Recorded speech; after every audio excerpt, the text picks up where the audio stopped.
السلام علیکم۔ دیکھیے معراج صاحب، آپ نے جو بتایا نا تبلیغی نصاب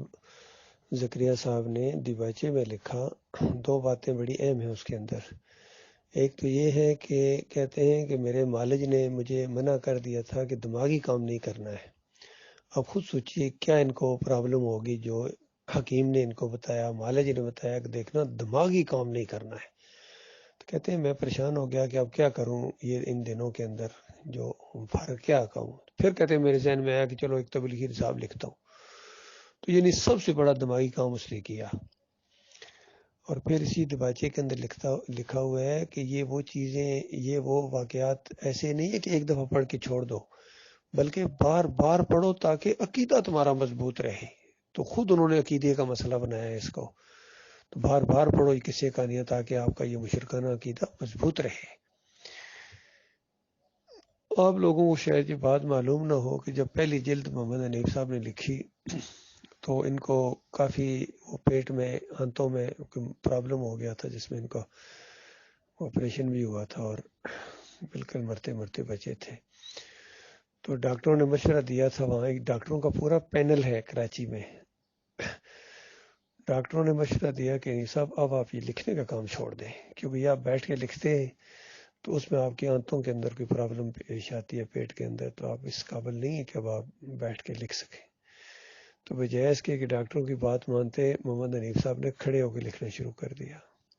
کھڑے ہو کے لکھنا شروع کر دیا۔ اس قدر جنون تھا ان کے اوپر کہ میں مودودی کا پورا مقابلہ کروں۔ اس نے اگر 6 جلدیں لکھی ہیں تو میں بھی پوری 6 جلدیں لکھوں گا،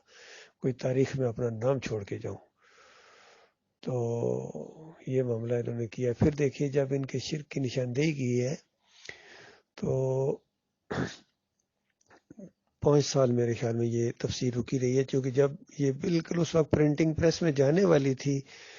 جب یہ مسئلہ سامنے آیا، کیونکہ انہوں نے پہلے آگے پیچھے بتایا تھا کہ یہ سورہ یوسف کی میں یہ تشریح کر رہا ہوں، تو اسی وجہ سے وہ مجھے بھی انہوں نے بھیجا تھا ایک، تو اور لوگوں سے بھی انہوں نے گفتگو کی، ارشد ظفر صاحب سے بھی گفتگو کی تھی انہوں نے کہ اس بارے میں آپ کا کیا عقیدہ ہے۔ تو انہوں نے کہا میرا وہی عقیدہ ہے جو ڈاکٹر عثمانی رحمۃ اللہ علیہ نے جس طریقے سے بیان کیا ہے کہ یہ سجدہ اللہ کو ہوا ہے، سجدہ شکر ہے۔ تو محمد حنیف صاحب کہنے لگے پھر تو شخصیت پرستی ہے۔ ان کا شخصیت پرستی کیسے ہے؟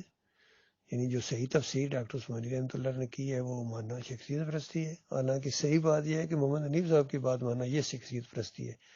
کیونکہ حنیف صاحب کا عقیدہ قرآن کے خلاف ہے۔ ہمیں قرآن کا عقیدہ ماننا چاہیے، جو قرآن میں جس طریقے سے آ گیا وہ بالکل حق ہے۔ تو قرآن میں تو یہی آیا ہے کہ سارے انبیاء اللہ کو سجدہ کیا کرتے تھے۔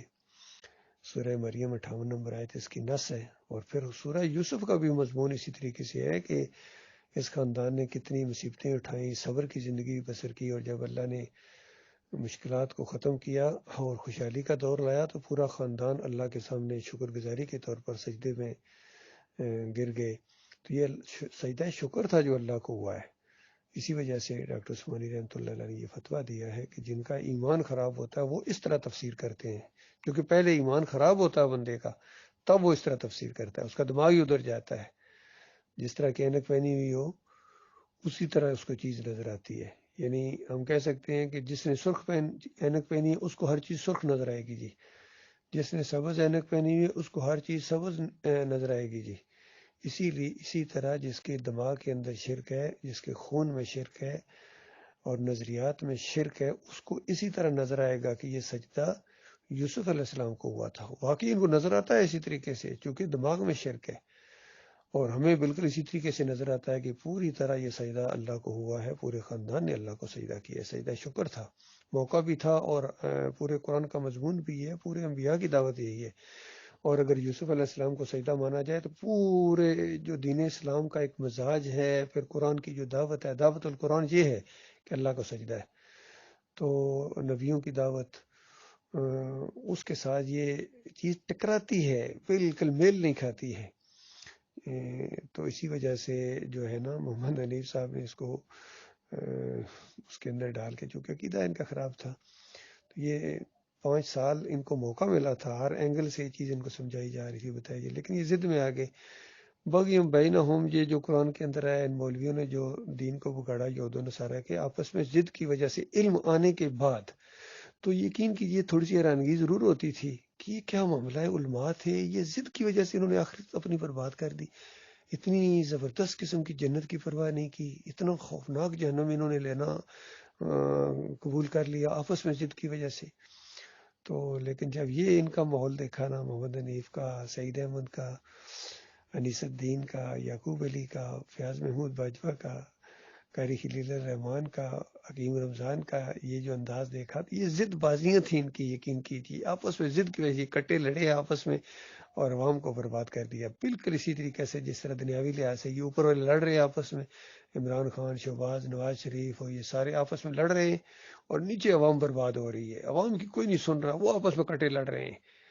اور ایک دوسرے کو نوچے جا رہے ہیں، اور مفادات ہیں سمیٹتے ہیں اپنے دنیا حاصل کرنے کے لیے، اقتدار کے لیے۔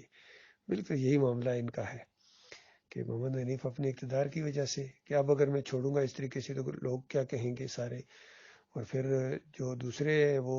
اوپر جانے کی کوشش کرتے ہیں ان کی خوشنودی حاصل کرنے کے لیے، وہ اسی کی سائد لیتے ہیں،